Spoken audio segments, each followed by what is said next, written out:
Unit 17. Anem fig ann/ennev corp tang /tact cody /code sign quadar /quart tr number words. Anem comes from the Latin anima, meaning breath or soul. So, for example, an animal is a living, breathing thing, though human animals have often argued about whether other species actually have souls. Animated, 1. Full of life, lively, vigorous, active. 2. Seeming or appearing to be alive. Her gestures as she talked were so animated that even people across the room were watching her. Animated cartoon characters have been given life by film techniques, though the animation of drawings actually goes back to handheld toys in the 1830s. A child watching the cartoon may also be animated, squealing, laughing, and jumping around, as can a crowd of hockey fans or a rock concert audience. And the best discussions and arguments are often highly animated. Magnanimous, 1. Showing a lofty and courageous spirit. 2. Generous and forgiving. She was magnanimous in victory, saying she'd been lucky to win and praising her opponent's effort. The basic meaning of magnanimity is greatness of spirit. Thus, magnanimity is the opposite of pettiness or smallness. A truly magnanimous person can lose without complaining and win without gloating. Angry disputes can sometimes be resolved when one side makes a magnanimous gesture toward the other. And it's the mark of magnanimity to give credit to everyone who worked on a project even if you'd rather it all went to you. Animosity, ill will, or resentment. Legend has it that the animosity between the Greeks and the Trojans began with the stealing of the beautiful Helen from her husband, Menelaus. The important Latin word animus, very closely related to anima, could mean a great many things having to do with the soul and the emotions, one of them being anger. As an English word, animus has generally meant ill will, so it isn't mysterious that animosity means basically the same thing. Animosity can exist between two people, two groups or organizations, or two countries, and can sometimes lie hidden for years before reappearing.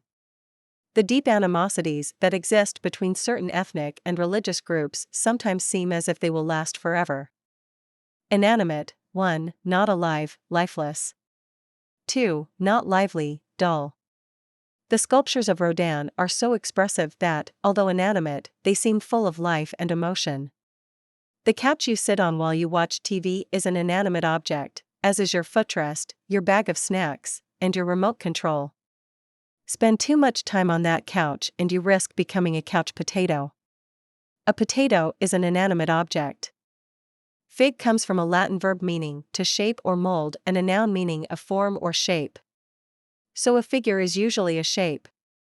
A transfiguration transforms the shape or appearance of something.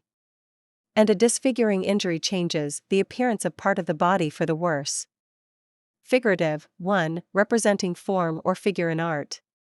2. Saying one thing in terms normally meaning or describing another thing. When the poet says he's been living in the desert, it's a figurative reference to his emotional life. Words and phrases can have both literal and figurative meanings, and we all use words with both kinds of meanings every day of our lives. We can literally close the door to a room, or we can figuratively close the door to further negotiations, that is, refuse to take part in them. Figurative language includes figures of speech, such as similes, she's been like a sister to me, and metaphors, a storm of protest. And sometimes it's hard to tell whether a phrase is literal or figurative. If I say I picked up a little Spanish in Mexico, is that literal or figurative? You've probably noticed that lots of the definitions in this book show both a literal meaning, often something physical, and a figurative meaning, often non-physical. Configuration and arrangement of parts or elements, shape, design. We've changed the configuration of the office so that employees will have more privacy at their desks. The term is very common in computer science and mathematics, and in scientific and technological fields in general. Thus, for example, two scientists won a 1962 Nobel Prize for their description of the configuration of the DNA molecule. Since then, researchers have studied what different configurations within the DNA strands mean and what they control, and genetic engineers have tried to configure or reconfigure DNA in new ways to prevent or treat diseases. Effigy, an image of a person, especially a crude representation of a hated person. The night before the big game, an effigy of the rival coach was burned on a huge bonfire.